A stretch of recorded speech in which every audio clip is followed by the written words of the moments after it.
What is up, guys? This is QRim from the Trinity of Lift, and today I'm going to be bringing all of you guys my updated Brilliant Madolche deck profile for this April 2016 format.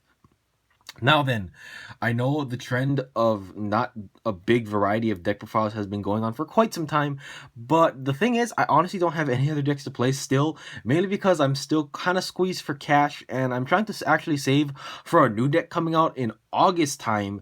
So until then, the variety of the decks on the channel will still kind of be kind of lackluster, but still, I definitely will be trying to strive to just continue to bring you guys good quality deck lists. So without further ado, we're just going to jump right into the Brilliant Madolche deck profile. Now, there are some pretty cool things that I will say that are in this main deck, so we'll just get to them when we get to them. So, we're going to start off with the Madolche cards first. Of course, we have 3 copies of the Madolche Angeli because she's our +2 card. She's the card that we'll always want to see in our opening hand, and she's probably our biggest combo piece as well. So we have to have 3 copies of Angeli in here because she's just so dang good. Moving on, we have 3 copies of the Madolche Madolche because, you know, this is the Stratos for the deck.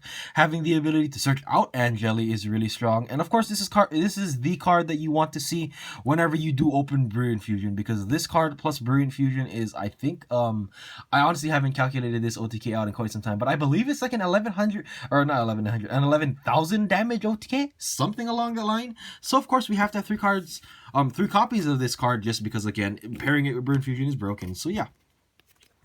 Moving on, we have 3 copies of the Madolche Hook Cake. Now, I would like to touch up on this card really fast. Majority of Madolche lists actually have this card as a brick turn 1, because if you go first and you draw this card, you usually won't have a way to get cards into your graveyard immediately to get Hook Cake's effect live, unless you open Brilliant Fusion, but in that case, you have a good hand anyway. So, what I tried to do in this deck actually was include a couple of cards to make Hook Cake a lot better, where if you draw at turn 1 and you don't have Brilliant Fusion, you still have another option that you can potentially draw into to make Hook Kick still a very good power play. So we'll get to that when we get to that. But yeah, I just wanted to let you guys know that in this specific deck, I did try and make Hook Kicks as less of a brick as I possibly could. So yeah, we have 3 copies of the Hook Kick. Moving on, we have 2 copies of the Madolche Messengerado because, you know, we need to have our ways to search into our spells and traps, and we still have to have 2 copies because in this specific deck, because we are running a certain engine that I'll get into in a second, you always need 1 copy of Messengerado in deck because you will be making MX Saber Invoker quite a bit now.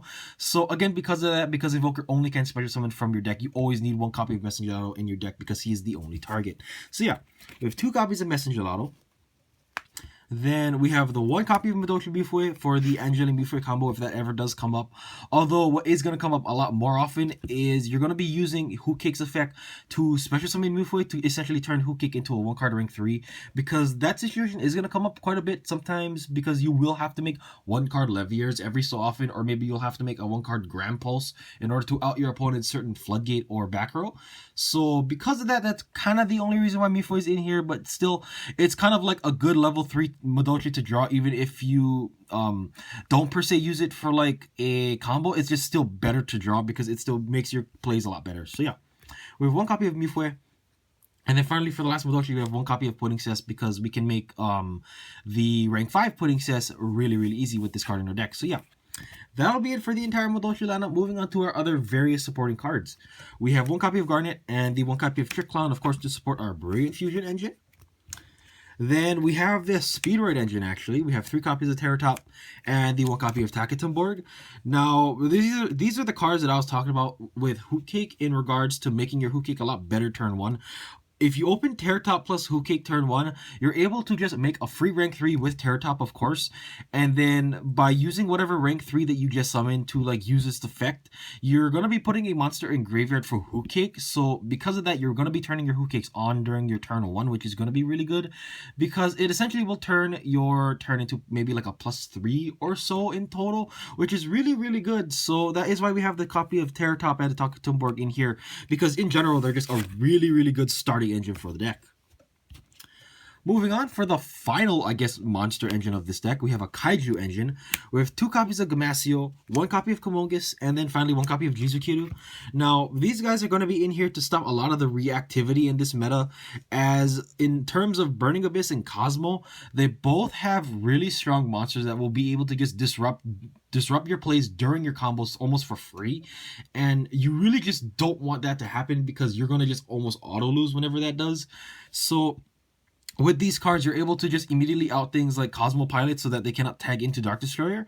And you're also able to out things like Dark Lady and Beatrice, which can either just negate your monster effects or just farfar your cards off, which also is a really strong play on their part that you want to avoid. So having the ability, again, to just have proactive monster removal in the deck is really, really good. So yeah, we have the entire Kaiju lineup for that. And then finally, for the last cards in our monster lineup, we have the 3 copies of Effect Veiler, because I personally feel like this is better right now because you're able to just stop your opponent's very strong power plays, like Sword Troopers, Strawman, or Performer Pal, Skullcrobat Joker, and Pendulum Wizard and whatnot. So with these cards, again, they're just really strong to help you stop your opponent. Now, I will say that, like, this isn't so good against things like BA, but that's obviously when you're going to be siding in the Maxis and the Flanksies and Ghost Cherries and whatever. So yeah, without further ado, we're just going to jump right into the spell lineup now.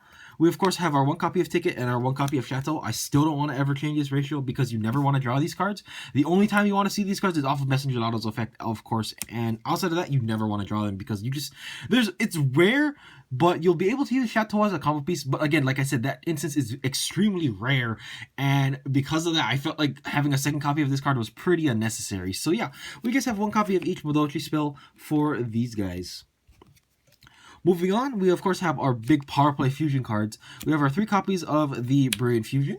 And then we have our 3 copies of the Instant Fusion. Of course, because these guys are going to be your big power plays, you're always going to be wanting to see one or the other in your opening hand if you're going second, because usually you'll be able to make extremely huge, if not just outright OTK boards with one or both of these cards. I will actually say that if you open both Brilliant Fusion and Instant Fusion, plus any good Madolche, you usually should just win that game because of just how much power and how much explosiveness you can have with these cards. So yeah, we have all of these guys.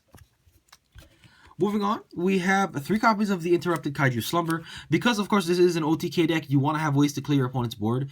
And running the Kaijus also has, of course, the innate benefit of running this card right here, because it's a Dark Hole during your turn, and it essentially can act as a Gagaga Cowboy to an extent, because if you summon a Gamasio to your opponent's side of the field, and you summon a Jizukiru, and you attack over said Gamasio with your big 3300 beater, that's free 1100 damage just with this card. So, because of that, it kind of can function like a Gagaga Cowboy, but at minimum, it's still going to act like a Dark Hole to get all of your opponent's problem monsters off the board so that you can just push for game. So yeah, in general, just Kaiju Slumber is just a really broken card, and not to mention that it's also kind of free, because you'll, after the turn you activate this card, you'll be able to banish it for any other free Kaiju from your deck. It's just really nuts.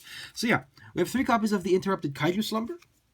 Then we have 2 copies of Twin Twister, because there are quite a few actually like dead cards in this deck, where we have like the 1 copy of Takentenborg, the 1 copy of Pudding Cess, the Garnet, the Trick Clown, any of the Kaijus if that's not the appropriate time to summon them. Like, you guys get the picture. There's quite a few cards in this deck where they can be drawn kind of slow. So because of that, having Twin Twister in the deck to out your opponent's back row plus unclog your hand is really, really nice. So yeah. And then, of course, finally, for the 40th card in our main deck, we have 1 copy of the Upstart Goblin to round it off. Alrighty then, moving on to the extra deck, we have 2 copies of Madolche Queen Tiramisu, because, you know, she's broken, she outs everything. Like, if you summon this card and resolve her effect, of course, as you guys probably know, you guys should just win the game right there. So we have 2 copies of Tiramisu. Then for the other rank 4s, we have 1 copy of Castel, 1 copy of Diamond Dyer, and then I guess not really a rank 4, but 1 copy of Utopia and 1 copy of Utopia Lightning, because getting over Dark Destroyer is really strong. 1 copy of Abyss Dweller, and then 1 copy of Trapeze Magician. So that'll be it for all of the, I guess, rank 4s, not including Utopia the Lightning. And I guess since we're on the topic of not really rank 4s, we also of course have the 1 copy of Choco Pudding Cess. Then for the rank 3s, we have 2 copies of Levier, because you'll need these for your combos more times than not, so you'll have the 2 copies of Levier in your extra deck. We have the 1 copy of MX Saber Invoker to support our Speedroid engine, and in general, whenever this does come up, you still want it in your extra deck. So we have that. And then finally, for the last rank 3, we have 1 copy of Super Quantum Mech Beast Grand Pulse, because honestly, I still think that if you're playing like any rank 3 deck that isn't BA or Phantom Knights variants, you don't need Breaksword, because Breaksword is usually going to put you behind actually if you ever use it, because you don't get its full value, because you cannot float with the Breaksword in these decks that aren't like specifically Phantom Knight or BA decks. So because of that, we have the Grand Pulse, because in general it's just a lot better. So yeah, and then for the fusion monsters, of course, we have the one copy of Norden and the one copy of Seraph Knight to round off our entire extra deck. Now then, I would like to actually make a little bit of a shout out. My friend Jordan actually made me this Necrons of Sophia token, and I will say that it looks pretty darn nice. I mean, come on, a Necrons of Sophia token, just doesn't that look pretty? And then, of course, the one copy of the Yusei token, of course, also because we cannot have any token showcases without Yusei. So yeah, guys, that'll be it for my Brilliant Madolche deck profile for this updated April 2016 list. I hope you guys all very much did enjoy the video, and again, like I said, there won't be a lot of variety of decks on the channel for now, but during during August time, there are going to be a couple of decks that are coming out around that product release window that I'm looking very much forward to, and hoping to bring you guys deck profiles of those decks when the time comes. So again, hope you all look forward to that, and again, hope you all enjoyed this video, and as always, this is QRim from the Trinity of Lift, and I'll see all of you guys in the next video. Peace out.